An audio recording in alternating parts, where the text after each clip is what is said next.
So I'm excited. What are we talking about tonight? Well, so we decided all of us are going to be on here tonight because we wanted to share like something fun about Unholy and how we See? do a lot of the troubled teen stuff, and we call this like usually TTI Tuesdays, but we thought let's expand it since we do talk about like just in general like religious trauma and stuff with crazy Yeah. church experiences and stuff. So we thought, what if we talk tonight about like the last time you went to church? I mean, the last time where you were like, this is it, I'm done. And I want to say when we talked about it, I was like, let's call this churches are like Chinese food because they're everywhere. They're everywhere, Chinese food restaurants. And some of them are so great and you totally want to go back and you go very regularly. And then some will give you diarrhea. Because and that is just like so many churches. I mean, it gives you the runs and you literally like want to run away from those places. Oh And my gosh. so I was telling Sean and the kids that, and they were like, Mom, you could say churches are like Taco Bell too. I was like, it's so true. I love it. And Thank you for my chocolate. The what? I was just gifted a chocolate. Oh my gosh. I didn't Yeah. know you could do that. Yeah. Alicia, did you say you're dead? Um, There you go, Lisa. it's so true because like they are just like we when we lived in Anchorage and even so top of Alaska, there were these awesome Chinese food restaurants. Some of them were like super sketchy where it was like Chinese, Italian, Mexican merges, and so it was like Chinese food and pizza, and you knew if you went it was gonna truly give you the run. I mean, it was Oh my totally gonna gosh. be like so bad. And I think anywhere you go in the globe, there's got to be some form of a Asian food restaurant, which I love. Like, and the reason I know this is because Right. everywhere we go, we have that. I just eat in so many. It's like my favorite restaurant. Look, you got chocolate. Look it. Oh my gosh, look at that. I see it. I'll eat it. That's awesome. Yeah, I was I going to already say, ate my chocolate, you guys. yeah, we appreciate all the gifts. And I think it was Carrie. I don't know if you've seen it, Susie, but Carrie said that she's missed singing, so she's glad to see you tonight. Oh, I just want to show this off for 1 second. Oh my gosh, that is so cool. So my birthday was week before last, and a friend of mine had that made. She had that made for me, and I said, where did you get that made? She says, I have my sources. Oh my gosh. Girl, give up your sources. We need merch right now. Well, I was going to say, for your birthday, could she not have gotten your business partners one too? Like, what kind of friend is this? I'm just saying. I don't know. I totally want to be someone that says, I have my sources. And I also want to, at some point, say in my life, I can neither confirm nor deny that. Right? Chris said she's glad I survived Spirit Airlines. You know what? I did survive Spirit Airlines, but my drink on the flight was $23 just for a little vodka and cranberry. Insane. It's And probably insane. not even that strong. Like, Well, I did order a double. That's the way to go. I was That's like, the way to I'm go. making this count. Yeah. yeah. So are you right now, Jenny, are you on vacation somewhere then? No, I'm back in Michigan. I'm back in the hellhole. Oh. So churches are like Michigan. No, just joking. Yes. Oh, They're well, like a big armpit yeah. that hasn't been washed in a long time.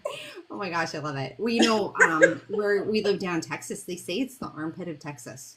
So we're all Okay. I can't Yeah. wait for you guys to come down sometime. And I really know. experience that Well, armpit. we're going to be visiting you in Mississippi now. Oh, I know. Yeah. Well, okay, so I do have to tell you, like, we were planning on moving, but we found out last week that Sean has to have a total hip replacement. So it's Oh going my to be like, gosh. yeah, in June. And so it's going to be like 3 months of recovery. And by then it'll be even, 6 months or whatever until he can lift heavy things. And so we're going to just wait. 'Cause I don't know if you guys know this. We were going to get a farm and do lots of farm stuff. Yes. And Yes. like, which I know the two of you know, but like for our our viewers, listeners, people who are listening and viewing, we are gonna get a farm. We're gonna get like the cutest farm ever, where we have miniature cows and little goats, and it's gonna be so adorable. but now we've got to wait.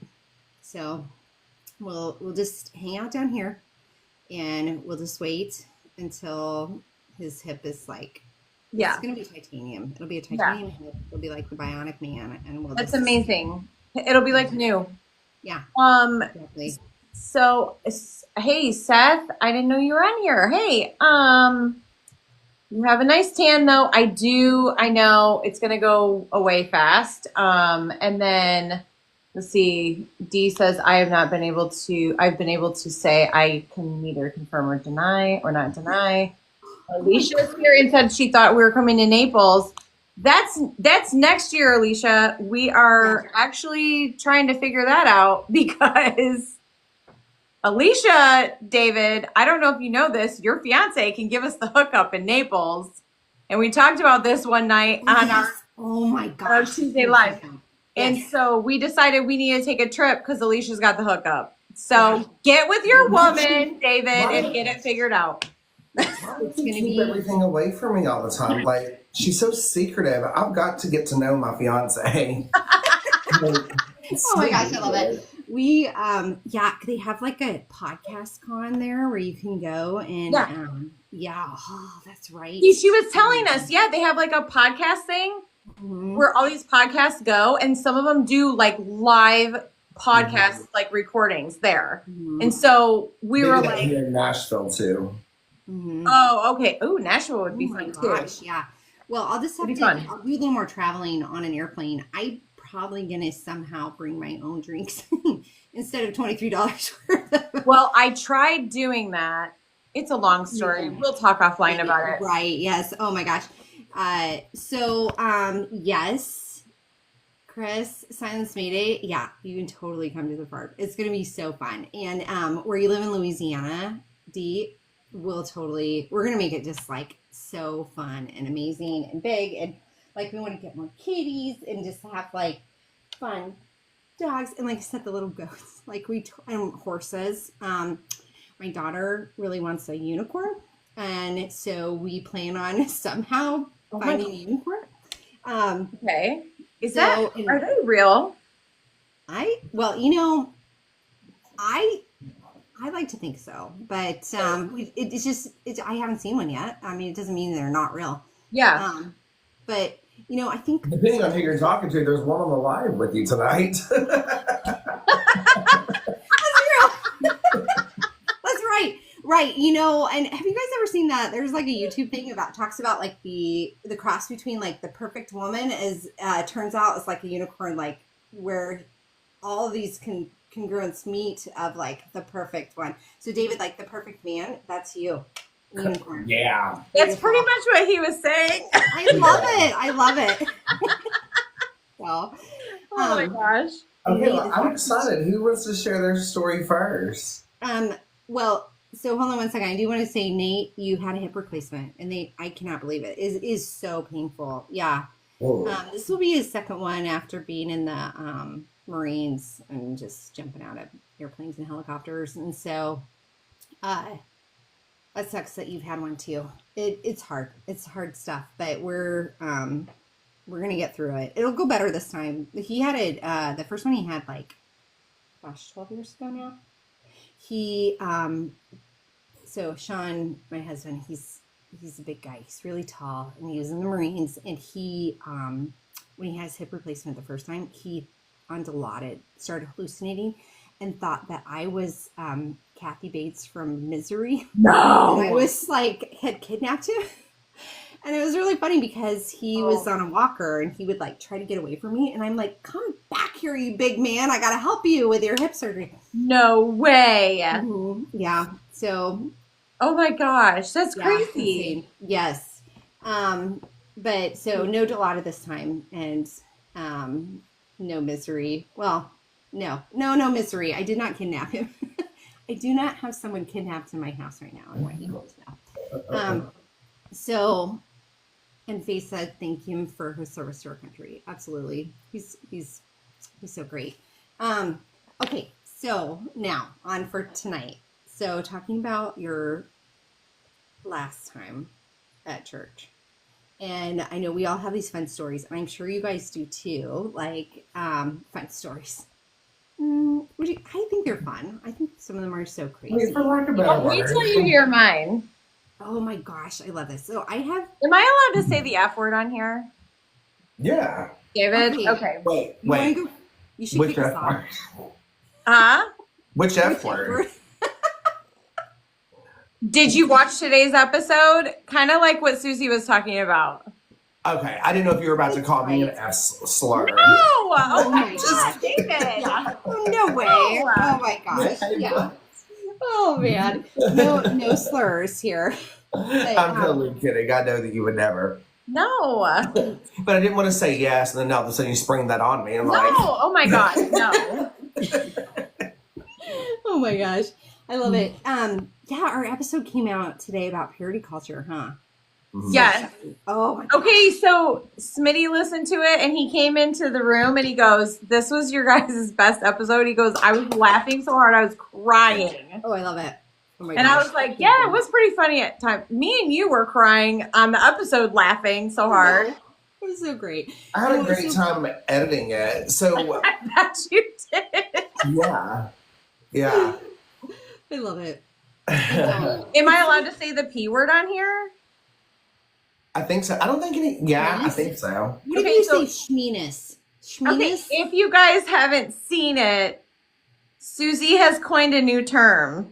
That's right. Yes. Right? Based on Mark Driscoll's term of what he calls women, which are schmeenus homes, you guys. He's like a big pastor in some part of this country where he's like, this is what he calls women. And Yeah, I but can't then- remember. Then you changed it. You were then. I couldn't remember it was schmeenus homes. I thought he was saying schmeenus palace, which sounds like a totally different but very fun place to go. David. Sounds like, yeah, it doesn't sound very fun to me. Well, But we can No, it we just- can take the ownership back of it. Well, I don't know if we ever had ownership, but we can reclaim it and maybe make merch. oh my god. Saying. I'm just Oh my saying. gosh. What it reminds me of is those it just seems like a fun place to buy fun merchandise for things that you want to do for fun. You're right. Oh Wow. my gosh, I love it. Oh my gosh. Okay, so anyways, your story, Jenny. You got to tell us. Oh gosh. Okay, so I actually don't remember the last time I went to church because it was sort of like a like a slow, like, okay, like had enough, and then like, hey, we're waking up on a Sunday and going, screw this, we're not getting up and going. Because it's like every time we went, well, Ryan would get a really good nap in. Yes. But we would leave and then we get in the car and we would just bitch the whole time about the thing. We just bitch about everything. And so then I'm like, what are we even doing? What's the point? But you guys, let me tell you, this is so flipping crazy. Okay. So I got the receipts. I'm just saying. So a couple of years ago, we started hanging out with the assistant pastor and his wife. They're a younger couple. And we went out to dinner with them a couple times and all that. Well, one day, Smitty runs into the husband at Home Depot. We have a business. He has a business. And they were on a group text with all four of us. So like he and Smitty and me and his wife, the four of us. And all of a sudden comes through the group text a picture of him and Smitty at Home Depot, like a selfie, like, hey, look who I ran into today, blah, blah, blah. No big deal. Later on that day, we get a straight up nip pic from the assistant pastor. Not even joking. Like one of these where the shirt is like pulled up, like, and he goes, is our friendship ready for this? Swear to God, I got the receipts, dude. I have the picture. I have the whole, I got it. Oh my gosh. And so it was like, what in the heck is happening? Like, we never gave those vibes. Like, Right. Did you and have at that upside point, down, and upside see down this, pineapples? I don't know, because the very next week, his wife got a boob job. No way. And then this guy's dad is on the Let Us Pray documentary. He's one of the main pastors that they talk about in Gaylord, Michigan. Oh my gosh. So he was the assistant pastor. And I was like, what is happening? What have we walked into? Like, this is supposed to be like a church. So, Like, did you get the vibe from him that it wasn't just a playful thing that like he's like an assistant pastor, David. yeah, but I think No, all right. David. This is somebody who I'm trying. Let me think of how I can describe this person to you. This guy he is, again, like Susie always says, steeped in the Baptist tea. His dad is one of the big IFB pastors. His dad has covered up abuse in the church over and over and over again. His dad is in the news, like was in the, you know what I mean, news. This is the kind of things that he would be on Sunday preaching against. Correct. So it's not necessarily the action of him doing it, it's the hypocrisy behind it. Exactly. And that's the thing. It's like, if you're just a normal person, whatever, I can blow it off and I can say whatever. If you're into that, fine. I got no judgment. But if you're a pastor and you're getting up on Sunday and you're acting like, oh, praise God, and you're sending me and my husband nitpicks during the week, like, no, I'm not cool with that. Did you say, I'm sorry, did you say nip or? Yes, nip. Yeah. Well, you were like, praise the Lord, and I just picture his shirt is off, like, no, so he crazy. did this. He did this standard guy pic where the guy like takes his shirt and lifts it up like this and takes a selfie. Oh my gosh, like no this. Well, and just like Seth said, he said, listen, I was in church leadership. He has been with the worship pastor. This is normal. Everything is fine. And yeah, the ones, so, I mean, like, I'm not definitely not trying to make it political, but a lot of the Christian base is Republicans, and like they made history a while ago and shut down Grindr, which is a gay site, when they were at the RNC, because all these straight men are away from their wives and they're wanting to hook up with gay boys. Well, that's the thing. Like that is the prevalent thing that people don't talk about. I actually have a friend who went to a church where he was hit up on Grindr. He is a gay man, and he went to this church that his parents were like adamant that he go with them. And literally, he looks up at the pulpit, and it's the guy who just was hitting him up on Grindr and sending him D pics. And he's like, straight loosely. So okay, I know that guy. I do want to ask you, Jenny. I will say, sometimes a good trip to Home Depot causes me to also send people pictures. And like, just get your testosterone going. Like, you're like, something about it. Man, I'm so manly. And was he cute? David, I am not going to answer that question because that is subjective. And I don't think he is. He's not my type. But maybe some people would think he is. So do you think he sent it to the wrong person? No. It was definitely meant for us. Oh my gosh. Are y'all ready for this? I love it. And then did you He said, is our friendship ready for this? And we never sent any kind of vibe that we were down or anything like that. So it's like, oh my goodness. Did the pineapple that you have hanging on your door, did it maybe turn upside down accidentally? Oh, that's what I think. Oh my gosh. Oh, I love it so much. Yeah, so it was really to you guys. I mean, what did you text back? Because I've been in weird situations like that, and I never know what, like, do you just say, no, thank you? Or no, like a surprise face, like surprised emojis. Uh-huh. Right. Like, it's tough. I had a when I worked at the hospital here a couple of years ago, I had a doctor accidentally send me the pictures instead of the person he was sending it to, and then I just didn't know how to respond because like Yeah. I talk to him on a daily basis, so like, and I don't think it was sent to me, and Yeah. I'm pretty sure it wasn't. It was to Yeah. a guy, and then like so like I just didn't respond at all. But so I never know what to do. Like Yeah. it's like we talk about in our episode, like church just doesn't prepare you for those things. Like how do you respond? Like Of course, because they can't prepare you for that because they're the ones sending it. Like they well, that's can't. true. Yes, Nate, I've accidentally sent pictures before too, and it's like I have to, as soon as I'm done talking to certain people, I delete the thread because I do not want to send something. But I'm at the age now, like the pics I sent were taken 12 plus years ago, and they know that it's not real anymore. So, Oh my gosh, that's so funny. You just keep it. Oh, like a catfish, so that's so funny. Oh my it's not gosh. complete catfish, Susie. I just let me have another wrinkle, or I don't. Right. Well, no, it's you know, still very I'm so sorry. You're right. You know, like I'm my own person. I could agree that probably no. See, this is a really tough road to go down because I'm like, I would agree. I endorse anything you send. No, I did not see anything while we were hanging out in Tennessee. This is a tough road to travel, y'all. This really is. Yeah. This is a dangerous path. Don't you get? Oh, umbrella. I'm glad you said it. Let me clarify. I meant like a wrinkle on my face, on a wrinkle anyway.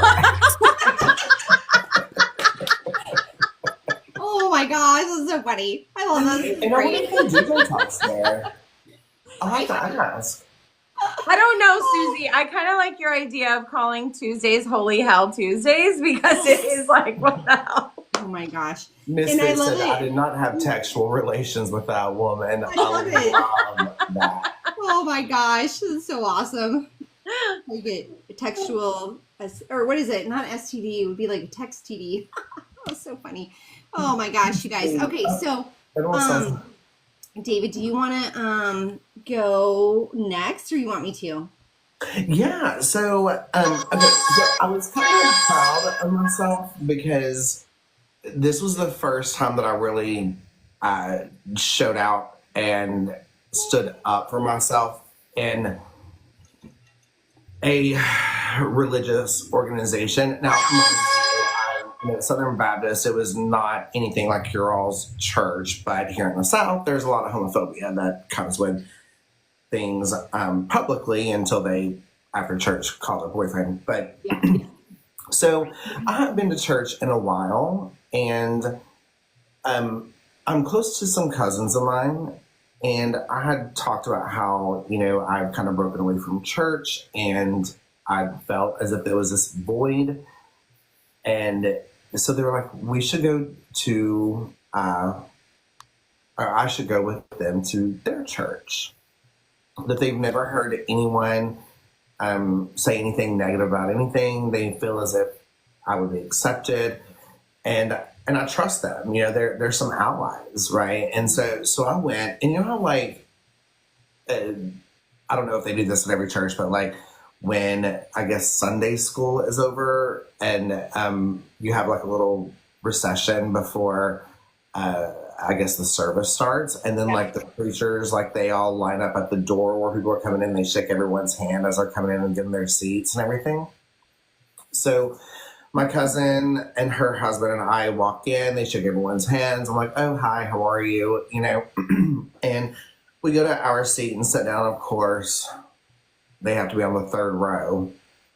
And so the preacher says, hey, does anyone want to sing a song? And what is so funny about this is you all may have heard the story where I accidentally sang Reba on stage. And so it must be every Baptist church that starts out this way, or at least in the South, because all of my horrifying stories or amazing stories start with who wants to sing a song.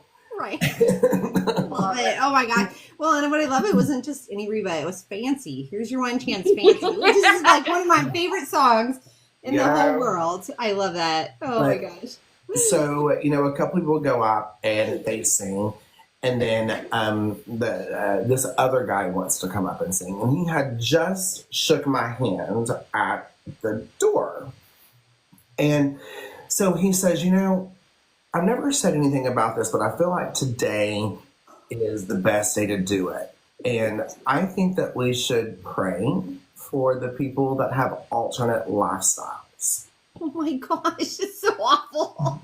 It's And so that was awful. directed right toward me, right? Yeah. And so then he started singing Amazing Grace. I'm like, I'm not sure that even has anything to do with this. Like, I was like, oh my God, is there going to be a song about like some kind of like fun song about alternate Yes. lifestyles? No. And then he kind of is just looking at me, but I was really proud of myself because my cousin grabbed my hand and started squeezing because she knew.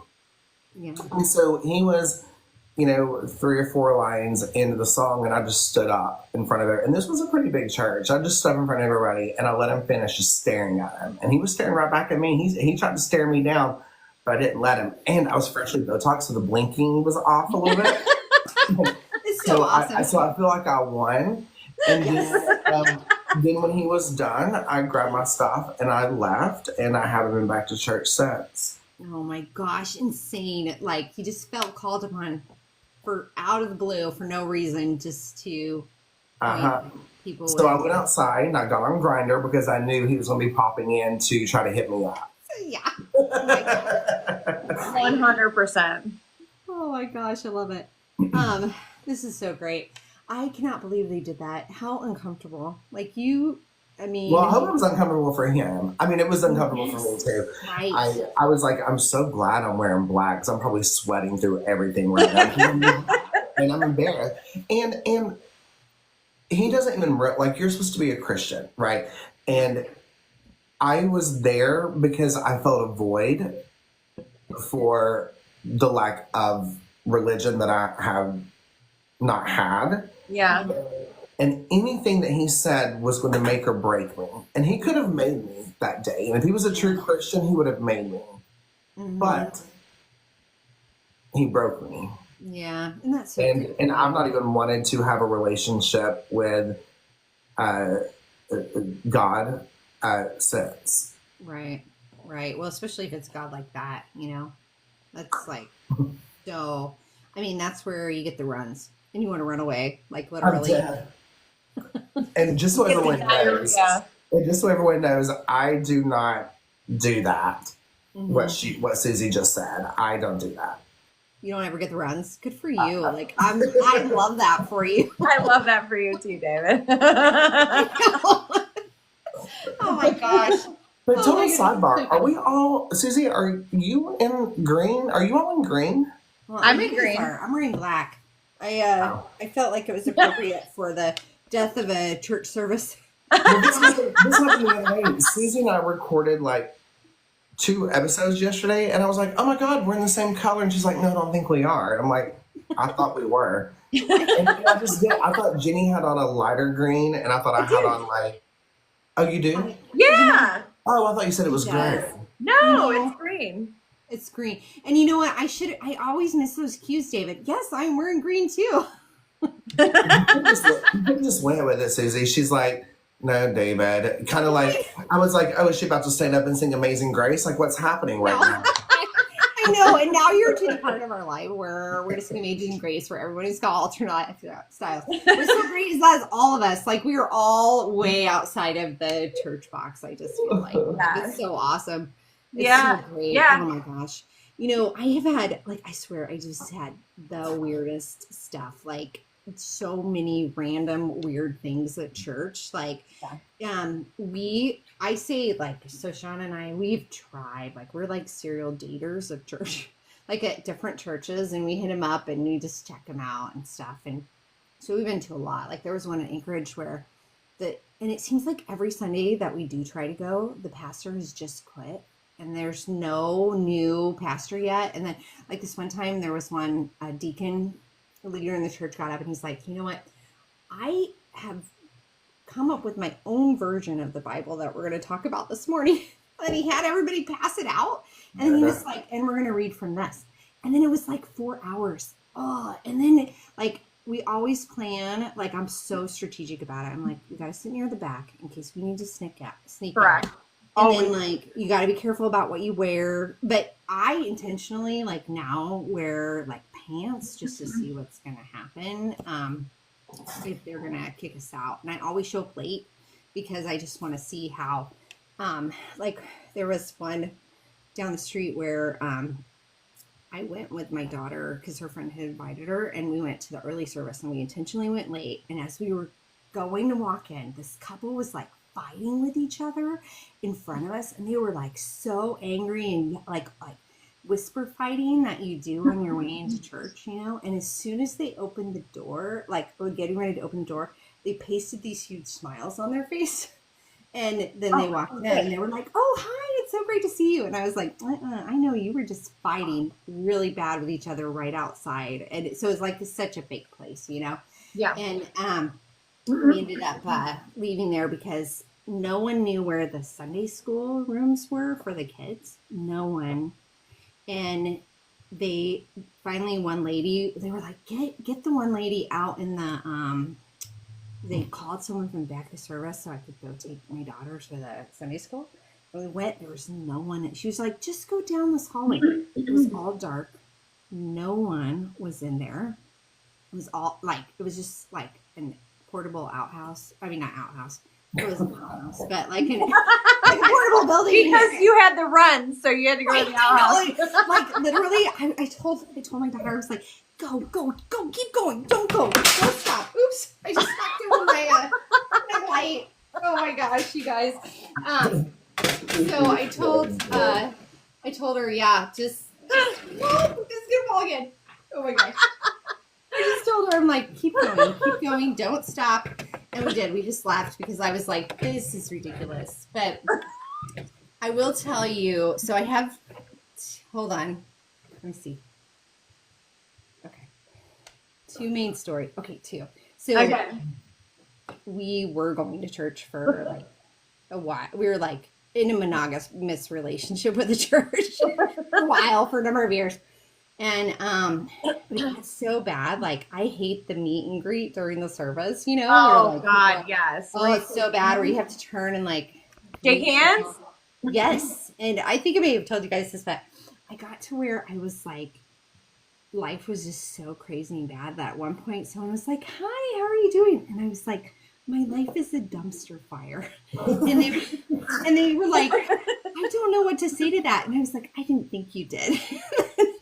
I love and that. I was just like, I love that you were the person that, like, you know, when you say, "Hey, how are you?" because it's just a way to greet someone. You're like, "I'll tell you how I am." And it's like, I don't have time for all of this. Yeah. But she probably never asked you, or he probably never asked you how you were or how's life again. So, I know. Well, and they didn't, because what I started doing was I would go when it was time for the meet and greet, and I went in the bathroom and I had a flask and I just drank.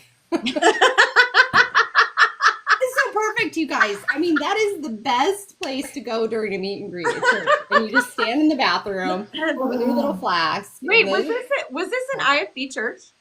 Well, no. So it said it was non-denominational, but it turns out it was a Baptist church, a Southern Baptist church. Oh, okay. And so they pretended to be non-denominational, but in the end, they were really steeped in the Baptist tea. Yeah, I get that. Yeah. You know, I've been. totally think of. Hey, Tabitha. So when I say like steeped in the Baptist tea, it reminds me of one word, but I'm gonna use two words here because I don't want to get in trouble on TikTok. Tea, and then I'm gonna take a big break. Bagging. So steeped in the Baptist tea, you guys.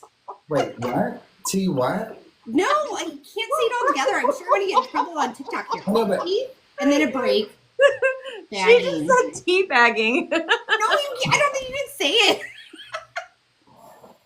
That's a bad word. Oh my Steeped in the God. Baptist tea. Oh My friend gosh. Christy's here. She just jumped on to check us out. We're being silly tonight. Apparently we're talking about teabagging. No, but also, yeah, Christy and I grew up at my dad's church together, like from way back, like long time, like 40 years we've known each other. So, so anyway, we were just talking about our last time we've ever been to church. Yeah. tea bags at the TikTok shop. That would be so awesome. We just sell tea bags. Church, they just say steeped in the Baptist tea. Oh my right? I don't know. Is ringtone still a thing? Because I love just out of nowhere. Susie said tea bags. And why do I want that to be like her ringtone? Like every time she calls me, I want it to be like tea bags is calling. That is so awesome. I love it. Oh my God. Well, what's funny is that just talking about regular tea bags doesn't bother me. It's when I put those two words together and you know what it means, you guys. Like, Okay. First of all, we got some good merch going right now. We have, we could do shirts that says tea bags or steeped in the Baptist tea. We could do a hat that says penis palace on it. If you guys listen to today's episode, you know what we are talking about because it's freaking hilarious. I want to be careful with hats though, because oh my gosh. I you love put it. right there, David. No, Lear. I love wait, it. is your friend what was her name? Christy. Christy said she'll buy all of them. Oh, that's awesome. Wait, someone wants my face on push pins? Oh, like Botox needles? Oh my I'm God. down for That'd be that. so awesome.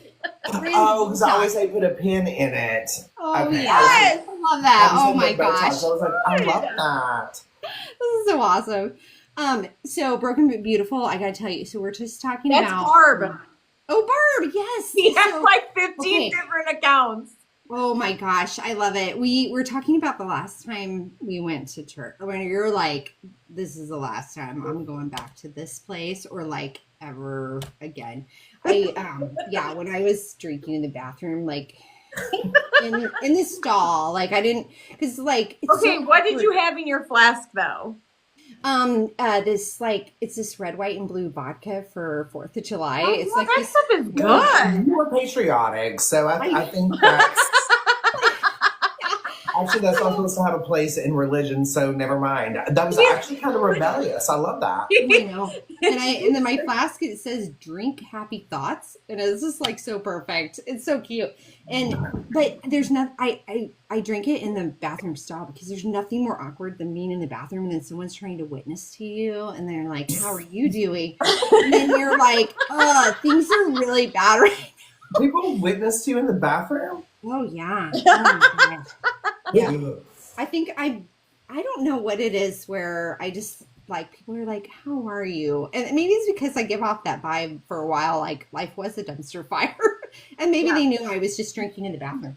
So you never know. Why do we not have a podcast called My Life's a Dumpster Fire? That would be so great. And it's all these stories. Oh my gosh. Yeah.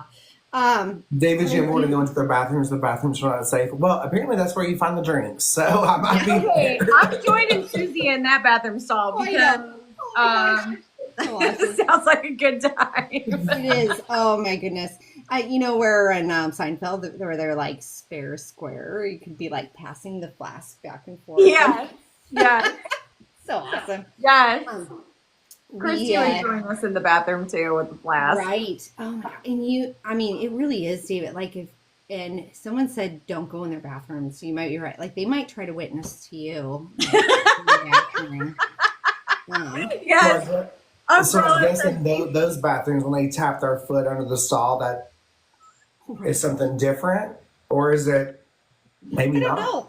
That's a good question. I mean, maybe they're wanting your flask. Did you see what Dee said? Dee said new drinking game, church stall crawl. That's so awesome. I love it. Oh, my gosh. Are we going back to church?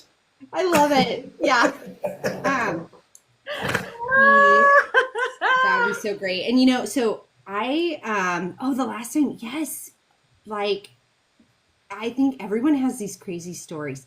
I have wondered sometimes that like I was gonna get like lightning strike as I walk in, from the heavens. But no, that has never happened. And my flask is always stayed full.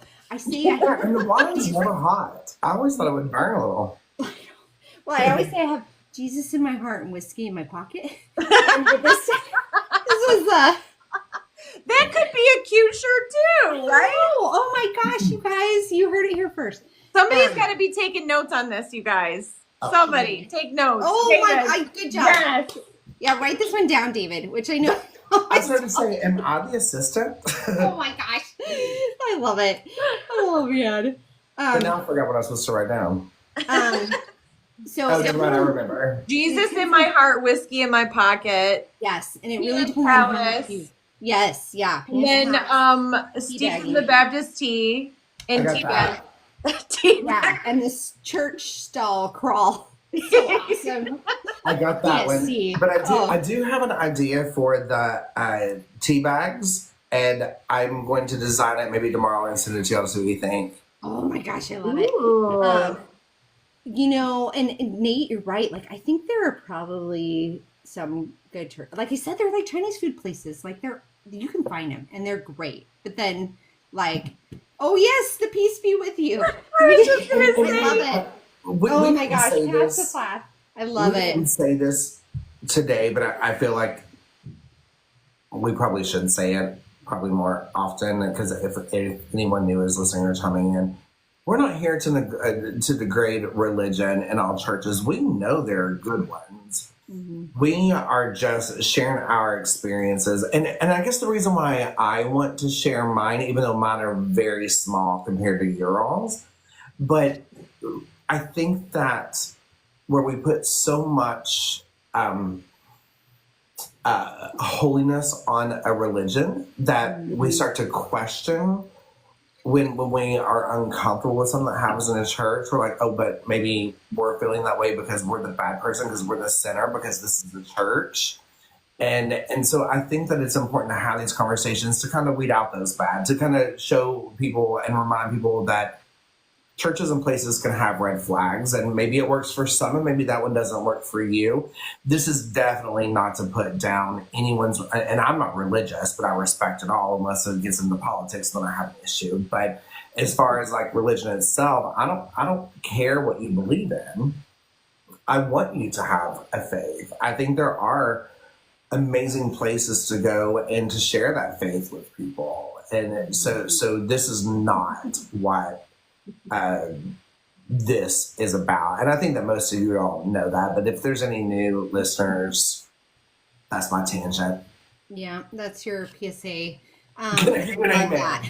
Yes. I True for you. Yeah, the amen. Can I get an amen? That's awesome. got nervous though, because at first I heard it, David, can you end the statement? I was like, oh my gosh, did she tell me that I'm talking too much? I need to stop talking. Oh my gosh, I love it. I love it. That's so true. And so like we are currently trying out to date church again, because the kids have a friend that's Catholic, so we're trying that out, where I just and I love the peace be with you. That's what they do there, as opposed to meet and greet, and that's been really fun. And the service is so predictable, like, and I love it because I'm about to tell you the craziest last time situation ever. But right now, like, it's like an hour long. It is what it is. It's predictable. You go, everybody's like peace, and it's awesome. And then So Susie, are you telling me that they don't have services where they basically shut all the doors and say, we have a special offering tonight, and the Holy Spirit said we are not leaving until we get $40,000? yeah, they have not. There? Okay, cool. Amazing. It's so awesome. Yeah, we have all, I think, I mean, maybe David, have you ever been in a service like that where they lock the doors and you can't leave until you give a certain amount of money? No, I think that the churches that I've been to, and I may have, I think I said this before, but the preacher literally said, like, called my grandparents out because my grandparents had more bathrooms in their house than theirs, and they felt that they should give more money. And when I say that, I don't mean that my grandparents had 15 bathrooms. Like, my grandparents had 4 or 5, you know, and they had 2 or 3 in the little ranch style house that the church provided. But I think that when they started, I think that everyone was already groomed enough or conditioned enough to read between the lines to know that they should be giving more money. Yeah, I could see that. Right. You know, What are you guys talking about? Children too. Like, yeah, the kids had to give money too. Yeah. You know, nowadays that would be the moment where I'm like, pull out your flask, ladies. I want to be here a while. Ladies meeting, Susie, because the ladies meetings that we went to, oh. Oh my goodness. Yeah. Like, ladies, let's talk about how you are being a good homemaker and a wife to your husband. And everyone's got I talked about that on the episode, how everyone's got, it's like you go to these meetings and it's just talking about how you have to act towards your husband. It's like, no, like self-improvement, no, like helping the wife, no, nothing like that. It's about how you can do whatever for your husband. Mm-hmm. It's so crazy, man.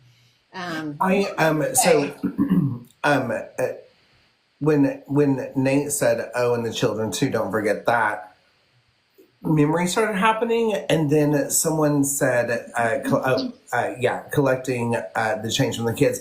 I remember, so my dad would give. There was three of us. He would give us all $20 on a Monday, right? And that $20 got our breakfast and lunch and snacks at school for the week. Mind you, this was 30 something years ago at this point, because I was in elementary and middle school when I'm talking about this. So $20 would go a long way. You know, with the vending machine, you get a bag of chips for 25 cents. And I do remember the preacher saying, some parents give their kids all this money for junk food, when should you be giving the kids junk, or should you be giving it to the church? Oh, wow. Wow. Like, I mean, luckily my dad didn't do it, but there were probably families that were like, all right, we're going to take $5 out of your 20 for the week. And so now you get 15, because this 5 actually should go to the church, because you're probably spending $5 a week in junk, you know? Yes, right. And again, mind you, when you think of the value of the dollar at that time, God, when I say that, it sounds like I'm so old. But right, but you're only $20 got us because I mean, our lunch trade was $1.25. Our breakfast trade was $1.25. That's drinking everything. So $20 would go a long way. Right. Well, I mean, I understand, David. You're only like 28, right? So that was just a couple years ago. Yeah, and thank you for clarifying that, because I was afraid if I did it, it would sound like a lie. Right. And so I'm glad that you did. And the fact that, like, how much a dollar has changed in 20 years. I know, right? Yeah. Imagine if I was like a 44. Imagine the difference a dollar would change. Yeah. The value would be. All right, I'm We'll going to never bed know. tonight, guys. Depression kicked in. Oh my gosh, I love it.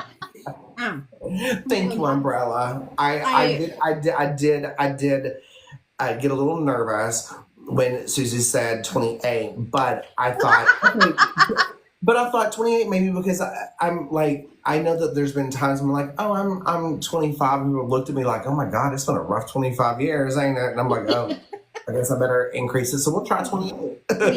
It works. It really works. So talking about kid stuff reminds me of one of the craziest things that happened when I was a kid, because we were at church all the time, like Sunday morning, Sunday evening, Wednesday night, Thursday, Saturday for choir practice for my parents and stuff. When I was a kid, I used to get in a lot of fights. And I got in a big fight at church. Wait, explain this, because I got into a fight once at church too. Was it like a girl fight where you're like, yes, no, but this was more intense. Everyone's saying the same. Oh yeah, girl fights at church. I mean, it happens, David. This was at a big church, and they had a gymnasium, and they were having like a like adult night over in the main sanctuary, and they were having like a big dinner for the couples, and then the kids were in the gym, and there was this girl that had been picking on my brother, and she had red hair, and I had red hair, and I went up to her. She had hopped. She like was fighting with him, and I grabbed the back of her head and I just yanked down and I pulled her down. Well, then I was like, get away from my brother. You know, I'm like the big older protective sister. This is probably when I was like in third grade, I think. Those were my fighting years. Anyways, like fourth and fifth grade, I was such a rebel. But she turned around and hopped on my back and grabbed my hair, and I was like trying to shake her off. Well, they had laid out pizza and a huge thing of, the big 5-gallon Gatorade things. Oh, I thought you were going to say the ice creams, the big ice creams. Oh, yeah, no, I'm sure that was there too. Well, her and I fell into the table with all of the Kool-Aid on it. I spilled the Kool-Aid. We have somebody that's there. Alicia. Oh my gosh, yes, that's right. I spilled the Kool-Aid. Is she still here? It had a huge stain all over the floor. My parents got called over. We had to go home early.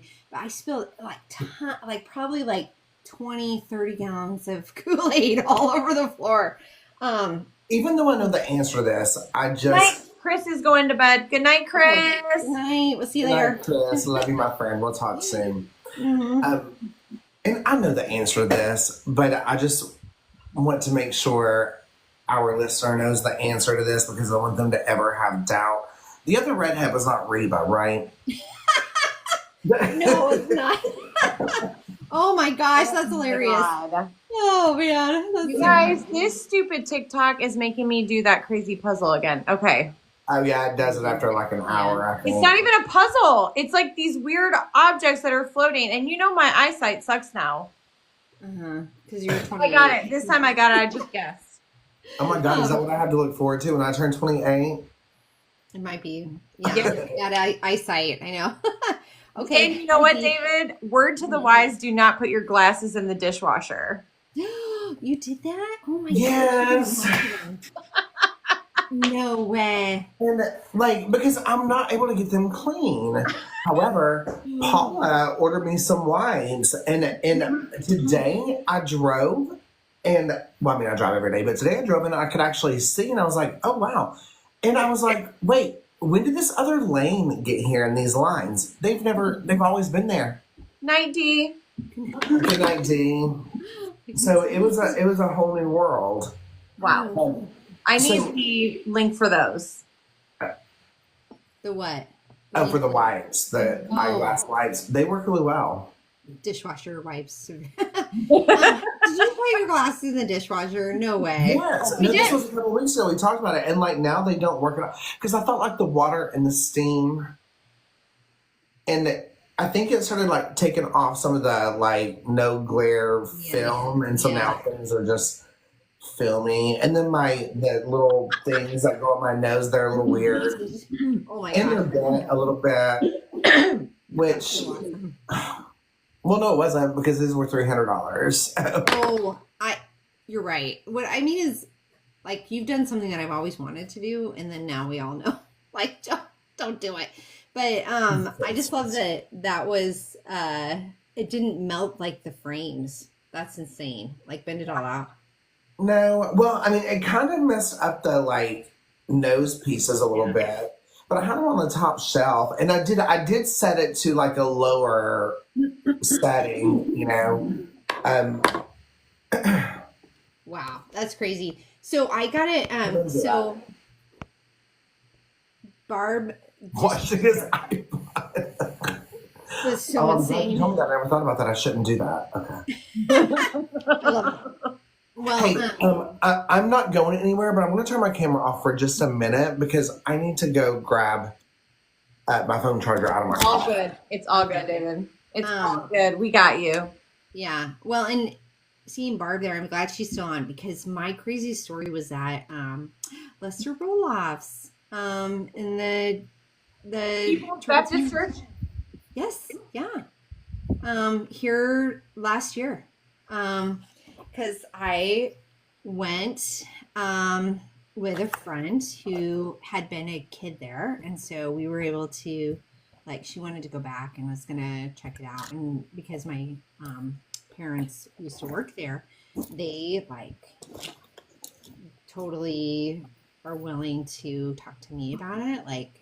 The people that work there and stuff. And so we can get it and tour the place and do all this stuff. So anyways, we went to the service and It was crazy because for people that have seen pictures of Lester Roloff's church services, there's like hundreds and hundreds, and there was, I think there was 28 people total, and most of them were the workers because 20 people total in the church at Yeah. this point. Okay. yeah, the entire and most of them were the workers because they still have the adult homes going, and anyways, so me and my friend we walk in and they were doing this Sunday school and they were talking about Noah's Ark and we didn't want to go in yet, so we hung out and we did go to the bathroom. I can't remember if I brought my flask. I might have. I mean, it's like R.I.P. Definitely bought it for that. well, I know it's obligatory now. Like I got to bring that. Yes. I have like a Bible app. We need to create a flask that says Unholy. Oh, I know. Yes, we that's do. so amazing. Oh my gosh. I Yes, love that has the. Yes. Oh, you guys, I would love. And if you that. don't drink, If you don't drink, oh, he disappeared. whatever you want to in it. Oh yeah. You can put whatever. Coffee, tea. No, I'm saying like if the people that purchase it from the merch line, if they don't drink alcohol, they can put whatever they want in the flask. Right. Yeah. It was crazy going back there. Like, there's something about like certain types of churches you walk in and maybe you haven't been there in years. It looks exactly the same. Or you've never been there before. It's a different part of the country. Like I said, like there's certain restaurants you walk in, you're like, I've been here before. And the bathrooms, everything just has that 70s vibe and you still smell like the old diaper smell in the air and like the cracked linoleum tile floors, and just they have a huge wall of like pictures of Lester Roloff and stuff about him. It's like a shrine to him. Wow. And, So when you go into a church now, you don't feel like anxiety triggered at all? oh yeah, 100%. Okay, Like, so do I. So like, especially the church I grew up in, my dad's old church. And so what was really hard is when he passed away, I had to go to his funeral. Yeah. And like, this is the place where the last time I was really there, I mean, there was a couple times I went back, but mainly the last time I was really going to that church was when I was married to the other guy. We were the youth pastor's wife. So it's like, here I am on one of the hardest days of my life, and my dad's sitting there in a casket, dead. Yeah. And I'm having to deal with all this and seeing people some of the people I did not want to see. Yeah. Some of them I was happy to see, but a lot of them I didn't want to see, you know? Right. Yeah, so It's true. weird. It is. And so many of these churches look alike. And like the pews, the carpeting, it's all like still super old and messy. And you get like a stopped up nose. Your nose runs really bad in there. And they all have the same picture of a white Jesus. Oh, yes. We didn't have one in our church, but At Lester, oddly enough, David, you would not believe this, but a lot of these churches have Lester Roloff's picture in them. Like I've been in multiple churches. No, I do believe that, but like in place of, because I know that like a lot of the churches I would go into, like where, like if you walked down the aisle of the pews and then you would go upstairs to like the choir pit would be on one side and the preacher pew would be on the other. And in the middle where you would like light the candles, there would always be a big picture of Jesus. Was that a big picture? that's Catholic. Yeah. What, That's a but that was also my Baptist.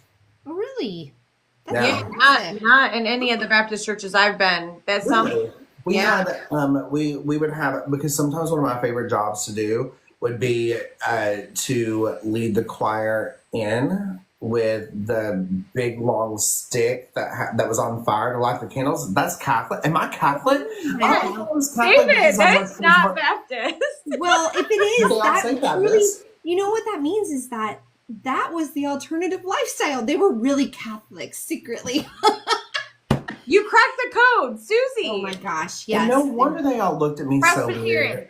Based on Presbyterian sounds like Presbyterian.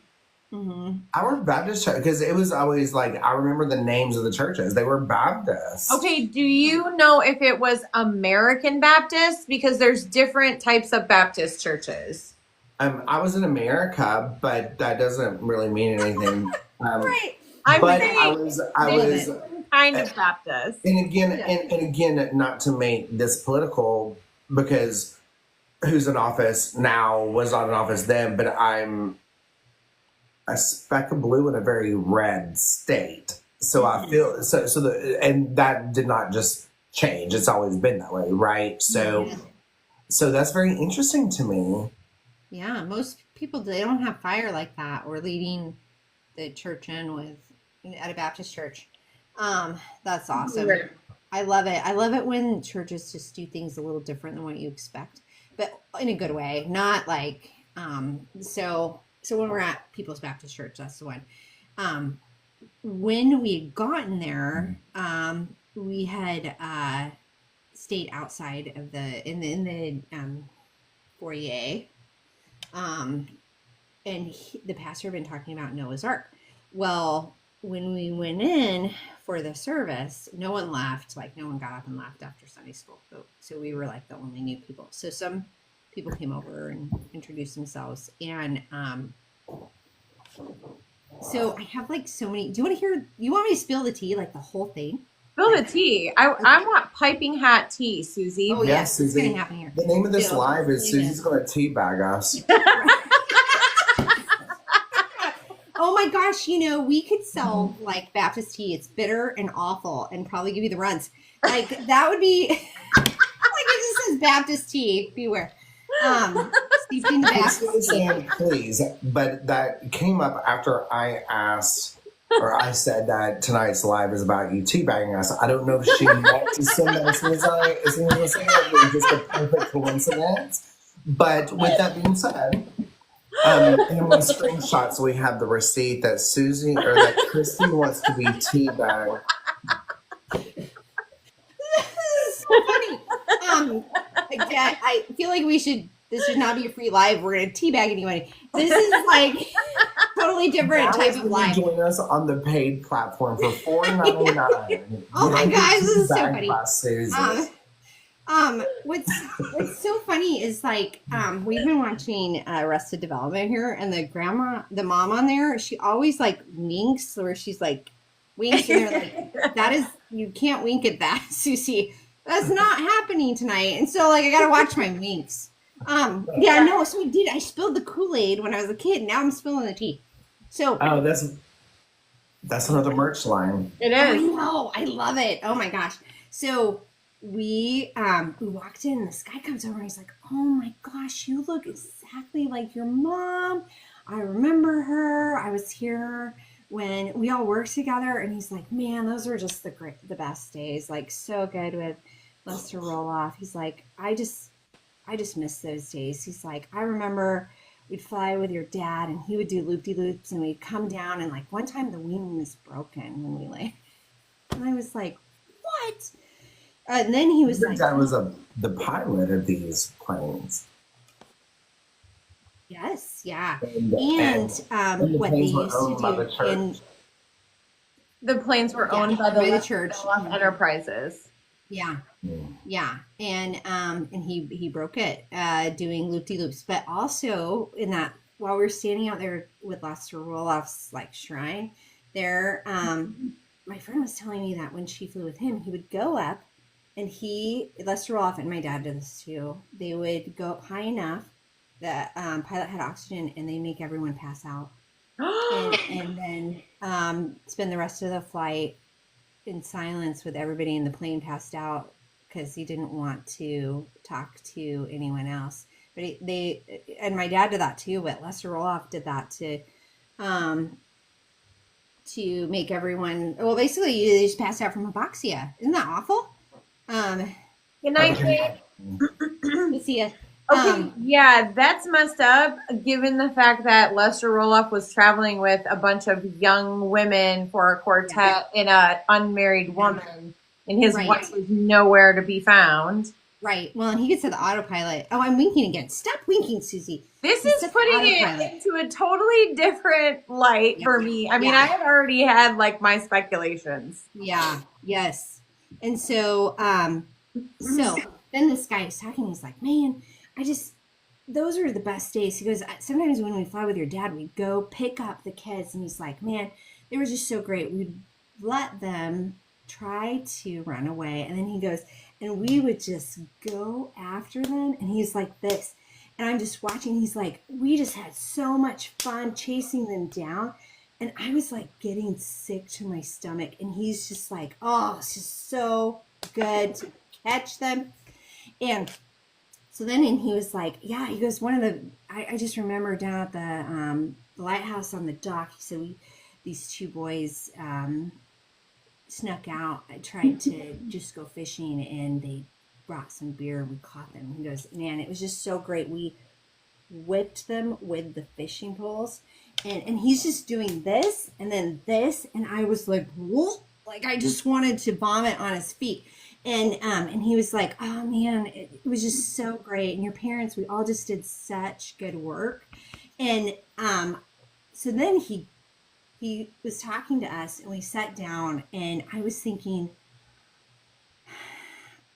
yeah, I either should have drank more of that flask or I had been offered some edibles before we left and I should have, that's what I should have done. But so we're sitting there and I'm like really sick to my stomach. I found some Legos in my purse from the kids and I was like gripping them really hard because I was like, this is awful. But I was there for my friend, you know? And so the guy who was talking gets up and then he goes up to stage to start. He was the worship leader. And so he got up and they had a guitar. He played the guitar. And then he says, like the pastor talked for a minute and they do their all like meet and greet, all the blah, blah, blah. This is a bunch of blah, blah, blah at the beginning. And then they were like, and now this guy would like to give his testimony. And so he just talked about how great Lester Roloff was and how he came to work at Lester Roloff's because he had heard there's a girl around every tree. And he was excited to get to date all these girls and the kids, the girls. And again, I was like, like wanting to like vomit. But now the service has started and you just can't get up. Like I did not want to draw attention. So then the pastor goes on to talk. And I just don't even remember most of what he said. But at one point he's talking about his AK. And he was like, my sweet friend AK. And I wrote a little note to my friend. I'm like, what's he talking about? Well, then he goes on to talk about he takes his sweet friend AK out and practices shooting. And then she was like, oh my gosh, it's a gun. He's talking about a gun. And he goes on to talk about how he says, when you don't have bullets in your gun, if you're out there, what you can do is you just gotta hit people on the head with the butt of your sweet AK. And he was like, just like that, that's what you got to do. And he's like, well, I want you to know, like Noah's Ark, when people go to get on the ark, if they did not ask Jesus in their heart, you just butt them in the head with your AK. And he was like, and he's doing this up there, and like he's like, good, like that. And then he's like, but bullet wise, what you need is bullets for Jesus. And you just shoot those Jesus bullets at them, and they will fall over the side because it is too late for all of them. They should have been on the ark in the first place. And then that was the sermon. And that was like the end of it. After we were done, my friend was like, you know. Is that the same sermon that a certain person may have heard recently that he viewed a CEO with carvings and the bullet? No. You know what I mean? Like, yeah. like, yeah. And I'm obviously speculating wildly on that, but the fact that like they're saying like that there's some kind of like a meaning behind the bullet, you know, like it's a bullet for Jesus or whatever, you know. Um, What he tied it up by saying that your Bible verses can be bullets for Jesus, and you just shoot them at people. You say those verses, and they are going to want to get on that ark when it comes, and it's time to get on there. So you're going to let them know how to get him on there, because Jesus will do the work with his bullets. The Bible Well, verse. you know what? Thankfully, there's only 28 people that go to that church now. And hopefully it'll be 0 soon. I know, isn't it insane? Oh my gosh. Yeah. It's so crazy. So then afterward we were supposed to go tour that Rebecca home that's still open, but my friend was like, you know what? I feel so vindicated coming back here and seeing just how sick and poor, like not poor in like Pathetic. really, yeah, pathetic, where it's like Yeah. poor in spirit. Like these people are Yeah. just so like wasted compared Yeah. to the level that it used to be. But I think the sermon and all the stuff is still similar to what it used to be, and this is just a sign. So it's rotten. Like, and may I say, Susie, you and I have talked in the process of healing quite often about advocacy. mm-hmm. You know, you had said a few moments ago that you wanted to say something, and I'm paraphrasing, of course, but you wanted to say something, but you didn't want to draw attention. Mm-hmm. And what I love that we're doing now is kind of like when I shared my story of like standing up in the church. There would have been a time that I was like, no, I'm not going to draw attention. I'm just going to sit here, tough it out. I'll leave when the sermon's over, and just not come back. But I think that something happens where this advocacy just naturally happens, and we don't give a fuck. We will draw attention. And I think that is exactly what advocacy is, regardless of what it's about, you know, whatever you're advocating for. Because I think that where we are right now, when we think of advocating, we think of minorities, and we think, you know, when absolutely that should be there, but it's also, but there's more to it than that. Mm-hmm. And I'm in the era of my life of I will draw attention. Mm-hmm. Yeah. Because I sitting down and being quiet and politely sneaking out or blending in with the crowd and not returning isn't going to change anything. We have to stand out, and now I don't care to stand out, you know. But I that doesn't mean I do it right. I still have a lot to learn. Like, that's not what I'm trying to say at all. But I think that's important. I think that's great. I think that's brave, and I love that all of us are doing that in our own way, and that way it's just going to progress, you know. Yeah. Yeah, Barb, like, you're so right. It's a private fight that's starting to come out, and we're stronger together. It's so true. And like, you know, I think I may have shared some of that stuff with you guys personally, but to do it like in a public forum where like it fits so perfectly with what we're doing on Unholy, because that's the type of stuff that everybody should be running from. They get the runs, they run away, literally run away, because honestly, we always go back to the bathroom, whether it's right? whether we're running to it or flasking. We keep going back to Love that. it. Oh my gosh, so great. So, you know what, earlier when I shared this story about, you know, how proud I was, I just stood up and looked at this guy, and we had a stare down, and I'll give it to him, he had the power of Jesus, I guess, and he did not miss a beat or a word of amazing grace.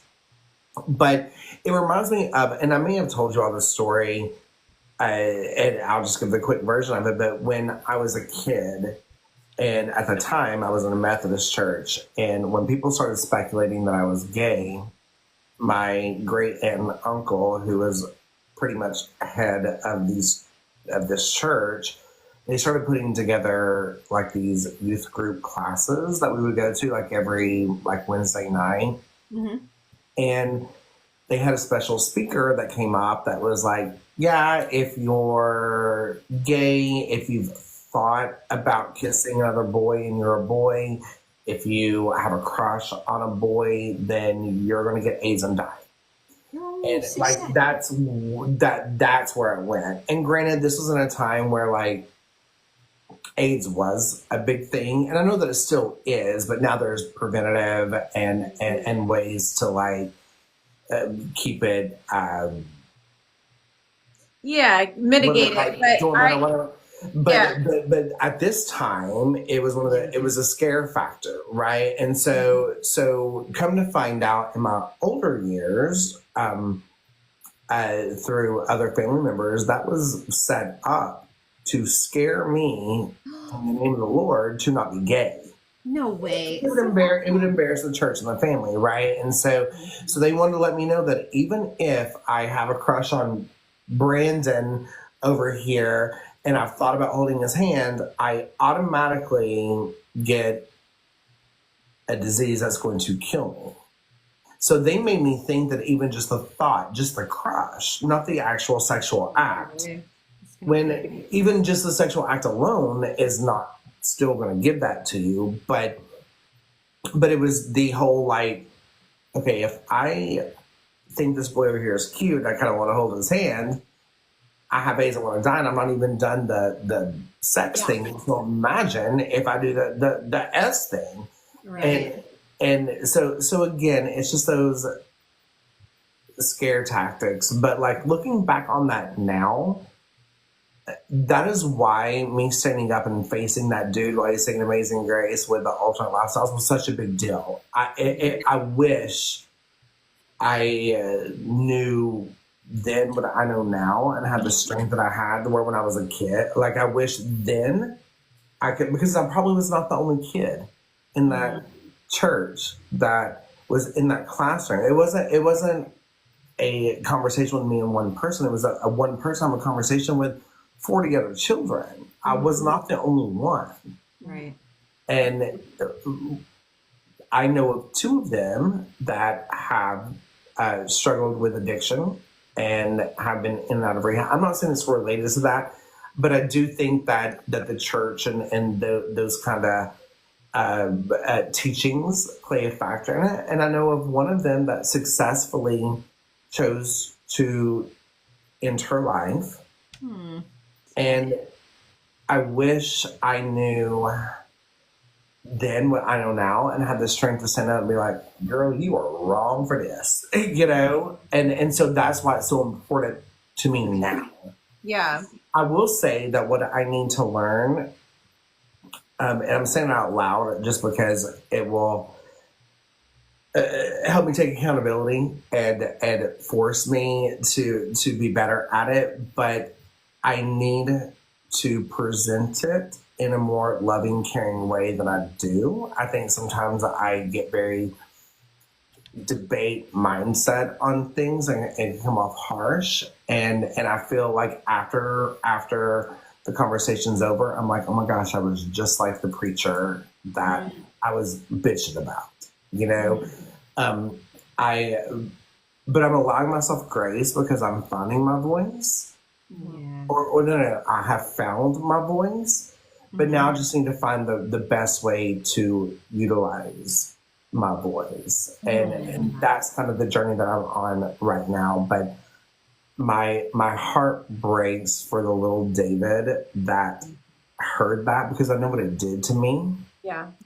And how I struggled for so long with that. And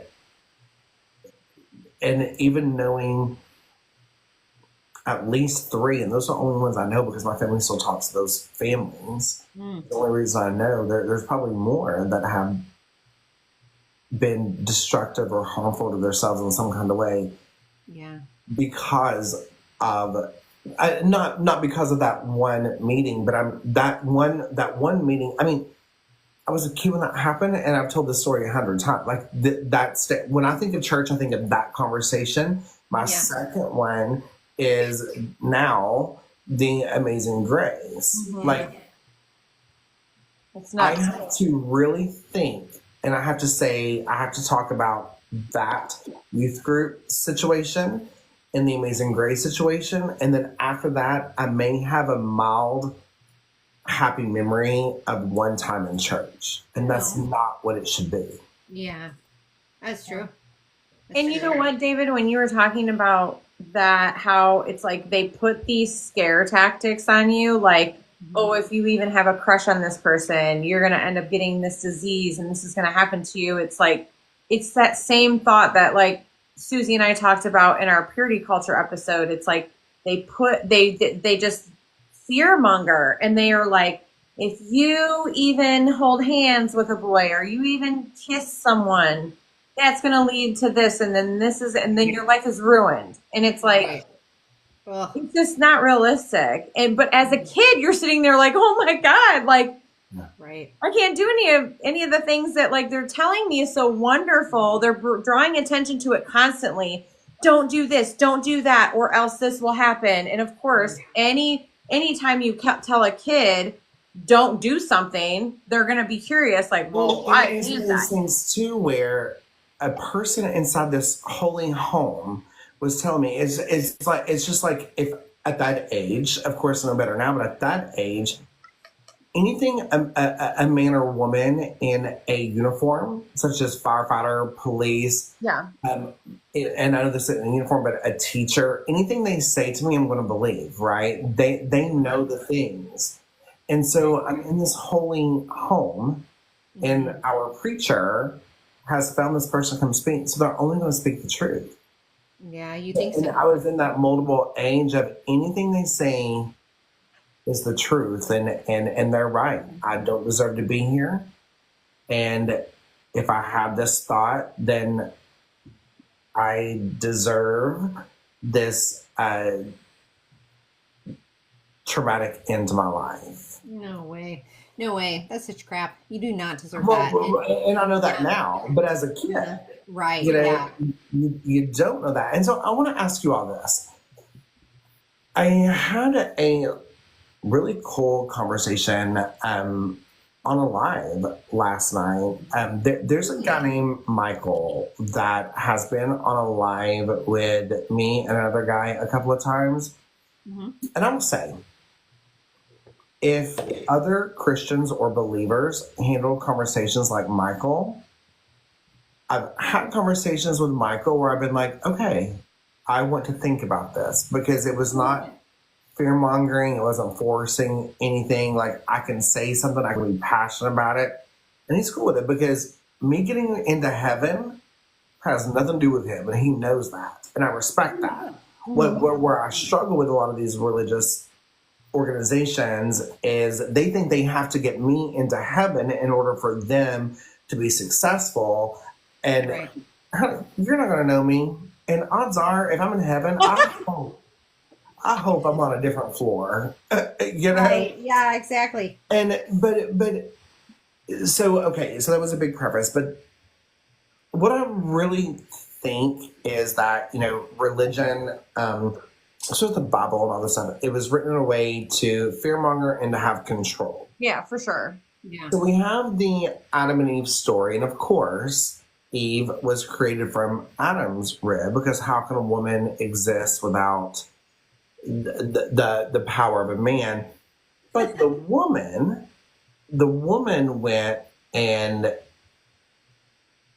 gave him an apple when they're not supposed to, and they both took a bite in it because the woman said he should, even though God said they shouldn't, but he followed the woman because of temptation. But the woman is the one to blame.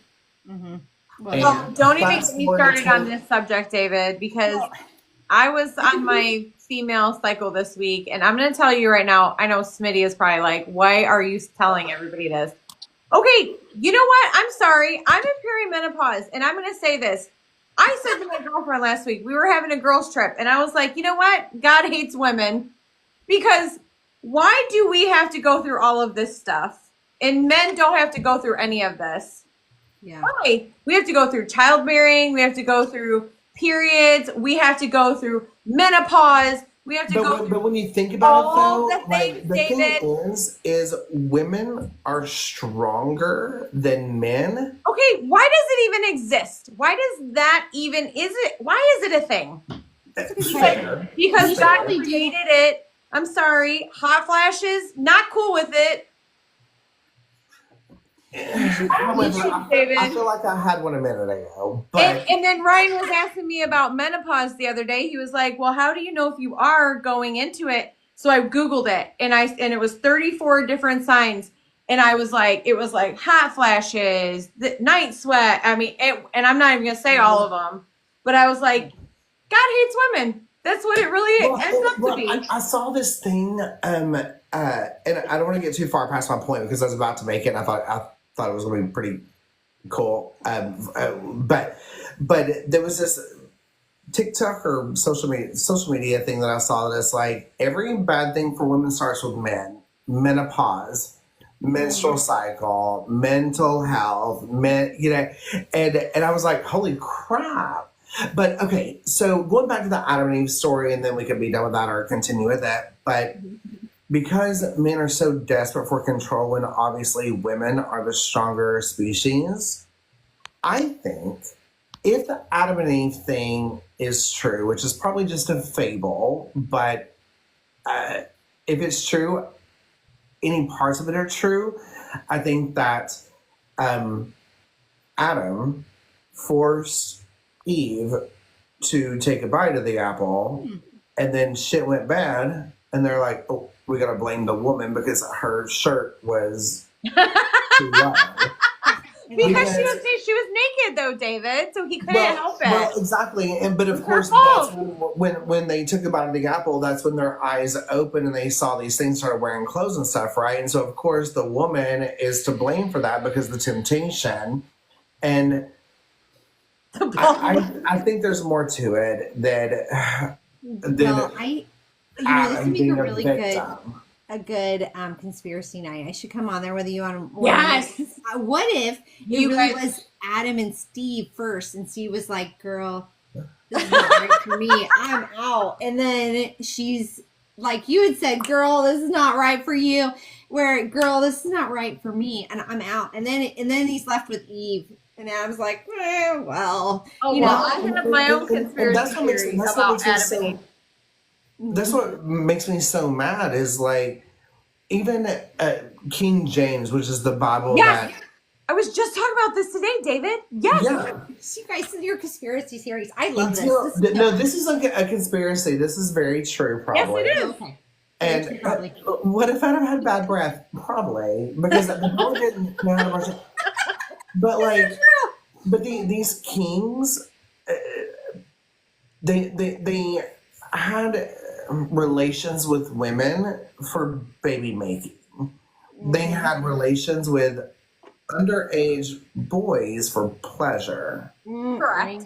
And David, the Bible that these preachers preach about not being gay, King James was gay as fuck. Okay, that's one point. And also, if you look at the monarchy, they tried to control things for thousands of years. They wanted to control the narrative. They didn't want the general public finding out things.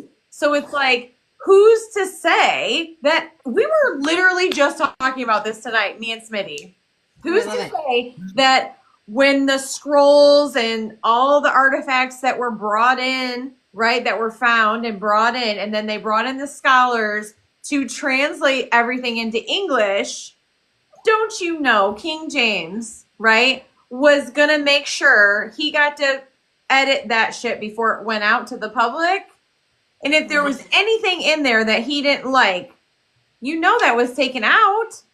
Oh, yeah. Have you all seen the documentary on, I can't remember how many chapters of the Bible it was, but there's a lot of missing. Like, what about the book of Enoch? Made it to the Bible. Right. Those are the ones that have all the information. Like the book of Enoch. Yeah. And what's so crazy to me is, I have talked to preachers who did not know that homosexuality was not a word until, 1947 or whatever it was. Oh, really? Yeah. This would be a really fun night. We should totally do this on your conspiracy night to talk about all this, because there's a whole thing with Lilith, who was first too. Yeah. So Lilith, she was definitely the first, and because she was so strong-willed, because she knew that she was at least equal to a man. I don't want to say bigger than, although I think I think in Kamala Harris's America, we would have a different conversation with it, but because I do think we're going to try her. But, but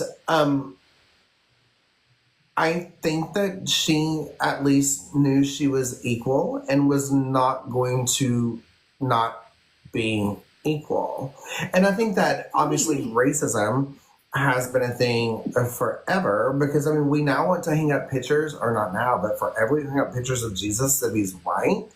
Like Jesus will be deported out of our country right now and put in a camp where you do not come out alive. He was a Jewish man, and he probably had a.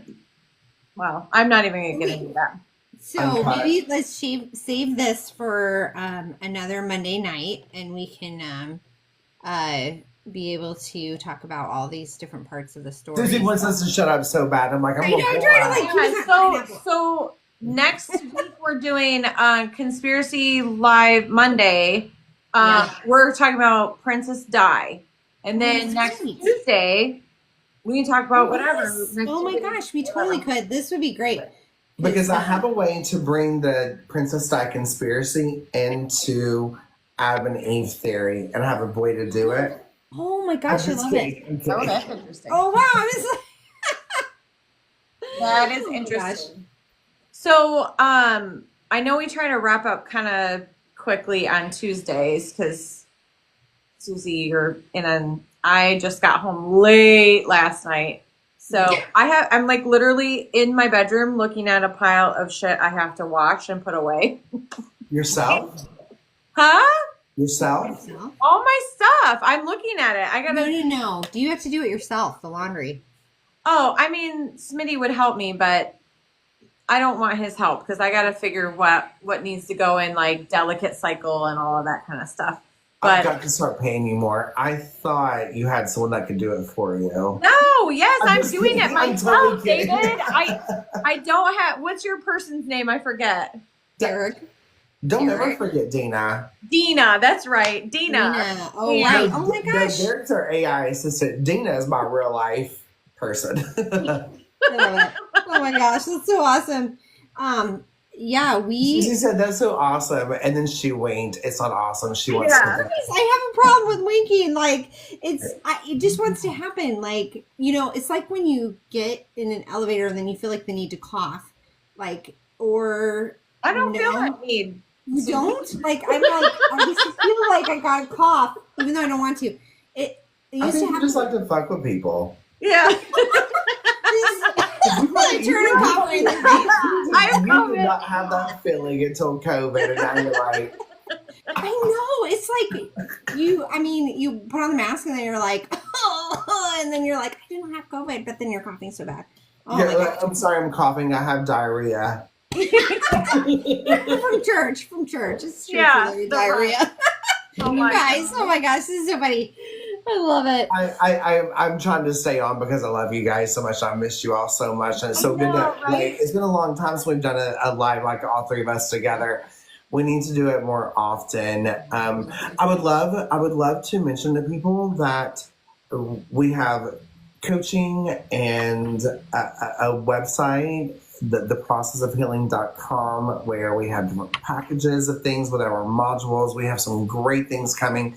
I'm on the True Crime Journals, which is a podcast under our network. Susie's under the Process podcast, which is a podcast under our network. Jenny is under Unholy. If you're not following all three of them, would you be a doll and do that?